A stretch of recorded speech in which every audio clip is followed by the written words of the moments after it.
dans les Chroniques Littorales, un rendez-vous incontournable pour tous les amoureux de la mer. Bonjour José-Manuel Lamarque. Bonjour Mathilde Munoz. Il s'agit du Salon Nautique 2022 que vous nous présentez. Avec Yves Lioncan, Mathilde, le président honoraire de la Fédération des industries nautiques et président du groupe Beneteau.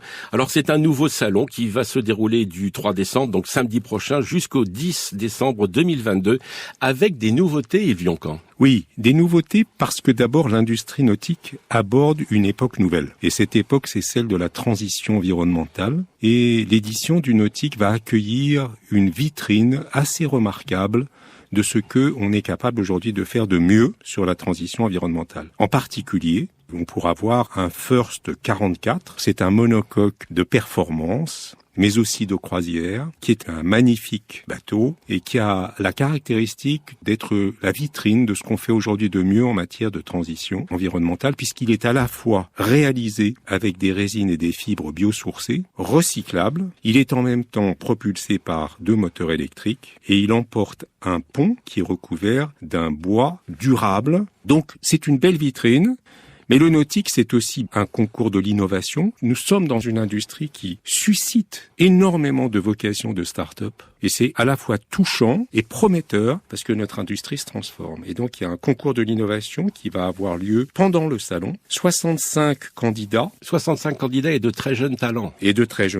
16 sélectionnés, parmi lesquels il y aura les lauréats de l'année. Et puis, le Nautique 2022, et c'est aussi quand même une très très bonne nouvelle, c'est aussi la marque que notre industrie recrute. Nous allons lancer à l'occasion de ce salon une campagne qui s'appelle l'équipe nautique recrute. Il faut savoir qu'aujourd'hui, l'industrie cherche 1500 collaborateurs supplémentaires et cette tendance ne va pas fléchir. Et vous allez nous expliquer pourquoi tout de suite. Alors, fondamentalement parce que, bien sûr, nos clients sont là. L'activité en France et à l'international est très bonne. Il nous reste encore aujourd'hui à produire, à distribuer, à apporter un beau service à nos clients. Et pour ça, on a besoin de collaborateurs nouveaux. Et ce sont des métiers de passion. Hein.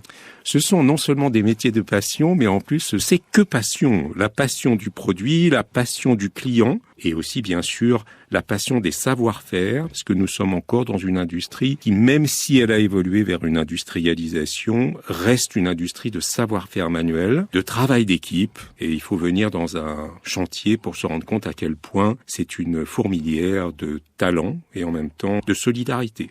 L'art de la main allié au numérique. L'art de la main allié au numérique, vous avez tout à fait raison. Yves Lioncan, le nautique, c'est aussi le regard pour tous. Non seulement de voir les bateaux, voir les coques, alors que ce soit bien sûr les voiliers, les bateaux à moteur, les semi-rigides, mais aussi tous les éléments du bateau. Je pense aux hélices, par exemple. Et à chaque fois, c'est un émerveillement de la vue. Absolument. On se rend compte de cet art nautique parce que c'est aussi un art. Tout à fait. Il y a autour du bateau, non seulement bien sûr un constructeur et un concepteur, mais il y a toute une série d'entreprises qui conçoivent des composants, des équipements. Alors l'hélice, on est la plus belle forme hélicoïdale. Hein, et ne serait-ce que la manie. La manie. Mais n'oubliez pas, par exemple, cette industrie magnifique du gréement, qui est un des fleurons de l'industrie française, puisque la France est le maître industriel du gréement, avec des voileries tout à fait remarquables, dont les matériaux, les formes, le travail est un véritable savoir-faire. Il y a des fabricants de mâts. Le mât est un emblème central de notre industrie. Il y a aussi, bien sûr, des pièces d'accastillage. Donc oui, il y a beaucoup de savoir-faire autour d'un produit magnifique. Le Nautique 2022, c'est du 3 au 10 décembre. Et n'oublions pas qu'on pourra aussi rencontrer là-bas nos amis de la SNSM, les sauveteurs en mer. Absolument. Merci Yves Lioncan. Le site internet Salon Nautique Paris, en un seul mot, .com. À demain Mathilde Munoz. À demain José-Manuel Lamarque. France Inter.